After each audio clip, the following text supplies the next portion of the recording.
पश्चिम बंगाल में विधानसभा चुनाव भले ही अगले साल होने हैं, लेकिन सियासी तापमान अभी से चरम पर पहुंच गया है। वजह है मतदाता सूची का SIR। इसी मुद्दे पर मुख्यमंत्री ममता बनर्जी पूरी तरह आक्रामक मूड में नजर आ रही है। बीजेपी और चुनाव आयोग पर सीधे सीधे आरोप लगाते हुए ममता ने यहां तक कह दिया है कि अगर बंगाल जीती तो दिल्ली छीन लूंगी। तो आखिर SIR को लेकर ममता बनर्जी इतनी नाराज क्यों है और क्यों उन्हें बीजेपी को खुली चेतावनी दे दी है। नमस्कार, मेरा नाम है चेष्टा नागर और आप सभी देख रहे हैं द हिंदी टॉप। पश्चिम बंगाल की मुख्यमंत्री ममता बनर्जी ने सोमवार को कोलकाता के नेताजी इंडोर स्टेडियम में TMC के बूथ स्तर के कार्यकर्ताओं की बड़ी बैठक को संबोधित किया।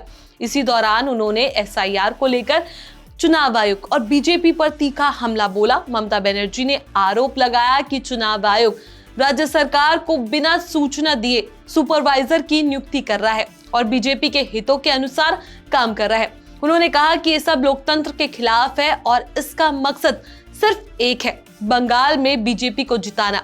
सीएम ममता ने कहा कि बीजेपी हमारे वोट देने के अधिकार को छीनना चाहती है। उन्होंने इसे तानाशाही करार दिया और कहा कि देश में लोकतंत्र को कमजोर करने की कोशिश की जा रही है। ममता बनर्जी ने गंभीर आरोप लगाते हुए कहा कि पहले 58 लाख नाम हटाए गए और अब 1.5 करोड़ मतदाताओं के नाम वोटर लिस्ट से हटाने की तैयारी की जा रही है। उन्होंने कहा कि चुनाव आयोग हर दूसरे दिन अपने निर्देश बदल रहा है, जिससे आम लोग परेशान हो रहे हैं। मुख्यमंत्री ने यह भी कहा कि SIR और वोटर ऐप को लेकर कोई स्पष्ट SOP यानी दिशा निर्देश नहीं है। लोगों को रोज शिकायतें मिल रही है कि ऐप में गड़बड़ी है, लेकिन कोई समाधान नहीं दिया जा रहा है। ममता ने इसे असंवैधानिक और अलोकतांत्रिक बताया। ममता बनर्जी ने सवाल उठाया कि गुजरात से केंद्र सरकार के कर्मचारी बंगाल में वोटर लिस्ट का काम क्यों कर रहे हैं। उन्होंने पूछा कि क्या यही लोकतंत्र है? क्या बंगाल के लोगों पर बाहरी लोग निगरानी रख रहे हैं? सीएम ममता ने बीजेपी पर सांप्रदायिक राजनीति करने का आरोप लगाया। उन्होंने कहा कि बीजेपी पैसे के दम पर बंगाल में मुसलमानों को बांटने की कोशिश कर रही है और इसी के सहारे राजनीति करना चाहती है। अपने सबसे तीखे बयान में ममता बनर्जी ने कहा, मैं उस दिन इसे रोक दूंगी जब बीजेपी को देश से खत्म कर दिया जाएगा। मैं बीजेपी को देश से खत्म करके ही दम लूंगी। अगर मैं बंगाल जीतती हूं तो दिल्ली छीन लूंगी।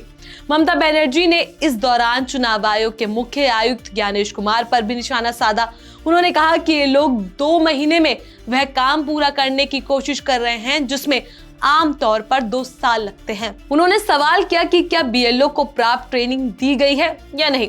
इस बैठक में ममता बनर्जी ने बूथ लेवल एजेंट को खास जिम्मेदारी सौंपी। उन्होंने कहा कि हर ब्लॉक, हर इलाके के अंदरूनी हिस्से में जाकर यह जांच की जाए कि किसका नाम हटाया गया और क्यों हटाया गया है।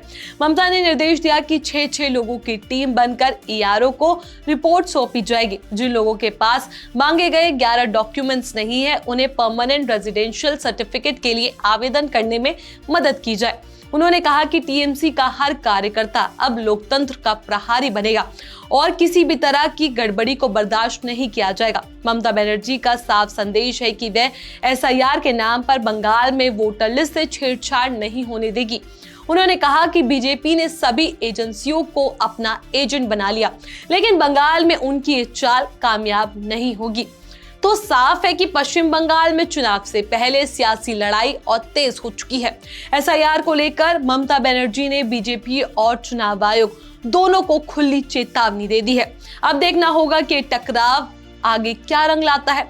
फिलहाल इस खबर में बस इतना ही। इस खबर को लेकर आपका क्या कुछ कहना है, अपनी राय हमें नीचे कमेंट बॉक्स में जरूर बताएं। ऐसी और भी वीडियोस के लिए आप हमारे चैनल द हिंदी टॉप को सब्सक्राइब कर लें। इसके अलावा आप हमें X, Facebook और Instagram पर भी फॉलो कर सकते हैं।